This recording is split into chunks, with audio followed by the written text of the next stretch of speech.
Welcome to the Lunar Magic forecast of May.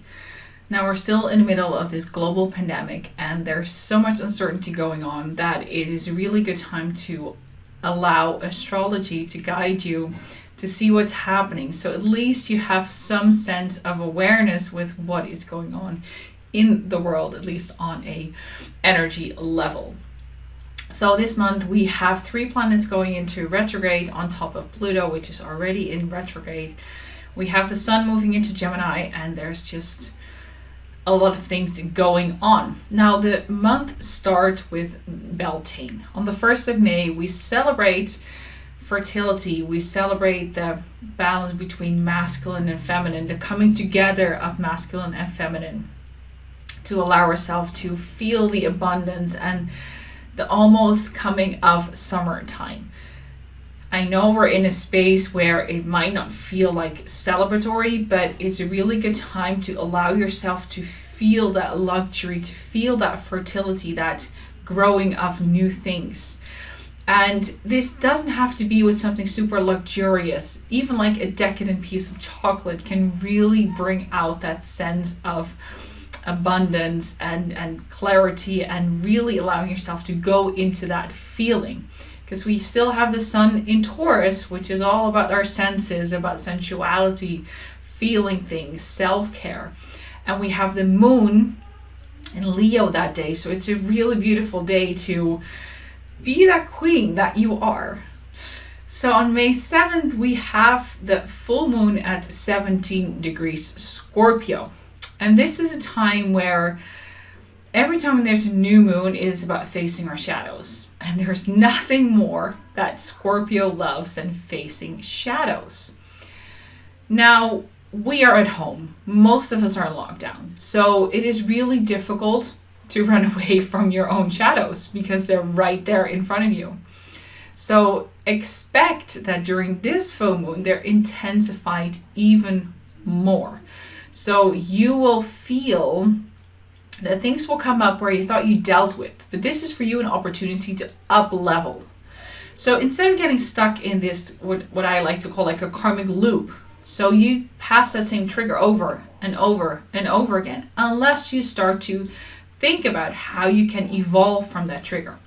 Now, not saying that you will never face that trigger again, but what we're looking for is, instead of being in that loop, going into that spiral, going up leveling yourself. Really allowing yourself to acknowledge the trigger, not judge it, not say like it shouldn't be there, acknowledge the trigger, and at the same time go into that upward cycle, that upward spiral, so you can move beyond what you thought was possible. And the trigger will come up again, doesn't matter what level you are, but it's the way that you deal with it is much, much different. So during this full moon in Scorpio, it's really allowing you to see those triggers and to up level so that you can see the trigger from a different perspective and not see it as a trigger so much, but see it as a part of who you are and a part of your growth. On May 10th, we have Saturn going into retrograde in Aquarius. Now, it's only going to stay in Aquarius for a little bit before it moves back into Capricorn. This lasts until September 29th.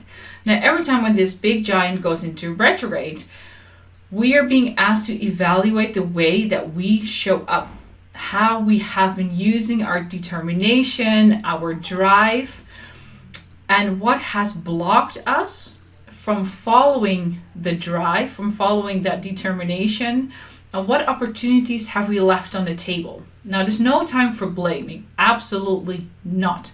This is a time for evaluation. Just like Saturn likes to do, distance itself from its emotions. Just really look at what you have in front of you. How have you showed up in your business? How have you showed up in your life? Where have you been taking your responsibility and where have you not? So that when Saturn comes out of retrograde after 4.5 months, you have more clarity on how to move forward, because you have looked at it from a more rational standpoint, because Saturn is very rational and likes to see things as they are instead of attaching all these layers of emotions on it. Now, because we're in this situation, this is absolutely not a good time to go into that rabbit hole of wanting to understand everything everywhere. this is your internal shift. And we as a society, we feel that globally, that turn inwards. Then on May 13th, we have Venus going into retrograde in Gemini, and that lasts until June 25th. Now, Venus, the goddess of love, really rules our relationship, our finances. So when she goes into retrograde, which she hardly does, like it happens like roughly every 2 years. So when that happens, it's much more about our self-love, the relationship we have with ourself and our self-value. Because finances in the end is about value. It's energy and value. So if we can value ourselves, if we can value our worthiness, then our finances will change as well. But first we need to look at ourselves, and this is a perfect time to do so. This is also not the best time for your business to go out, be very visible, make new contracts or new commitments. This is not the perfect time for it. Now, I'm not saying that you should stop your business completely, take a complete break when all the planets are retrograde. That's not what I'm encouraging to do. I'm encouraging you to look at it from a different perspective, from your own self-love, your own value. What do you feel? How do you feel worthy? And collect the things around you to make you feel even more worthy. Worthiness comes from the inside, not from a financial goal, not from a number on your bank account. To be valued is something that comes from the inside. So it's a really good time to start working on that when Venus goes into retrograde. The next day we have Jupiter going into retrograde in Capricorn until September 12th.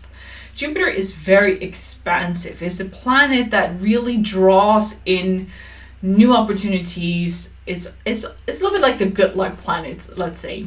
When that one goes into retrograde, we are being asked to look at things in a more realistic way. Jupiter likes to see everything in beautiful light, and everything is always positive. But it's really a good time to use that more grounded energy, because it is in Capricorn, to use that to actually evaluate what is going on, to see the reality for what it is. And your reality is very different from someone else's reality. So don't get distracted by what other people perceive as reality, because what you see as reality is your reality and is absolutely valid. That also comes back to what Venus is doing. This is about validating yourself and not putting your value upon something else or on a situation, or putting that energy outside of yourself, because that won't help you in the long run. On May 20th, we have the Sun moving into Gemini. So we go from the grounded, practical Taurus into the eager, active learner Gemini. It's an air sign, so there is this like breath of fresh air going on. And it really allows yourself to learn more things, to explore things in your area. Now, I know we can't really go out that much, or at least most of us still can't. It's a good time to go explore things around you. So try to see how you can learn, because Gemini is a little bit input and output. So if there's enough input, you are also able to have an outlet. But when there's not enough input, there is this restlessness of wanting more, not sure how to get it, and then get this restless energy where you feel like, I just need to move. That can turn into this chattiness, into this nervousness, also can turn into anxiety. So make sure you watch yourself and the people around you, that you get enough stimulus so that you don't feel that restlessness coming up. Now on May 22nd, we have the new moon at 2 degrees in Gemini. So we have the Sun, the Moon, Venus, and Mercury in Gemini. Mercury is the ruler of Gemini. So there's a lot of Gemini energy. So this is a really good time to set your intentions around this fresh air, around this breath of fresh air. And planting seeds around learning new things, about developing yourself, about communication.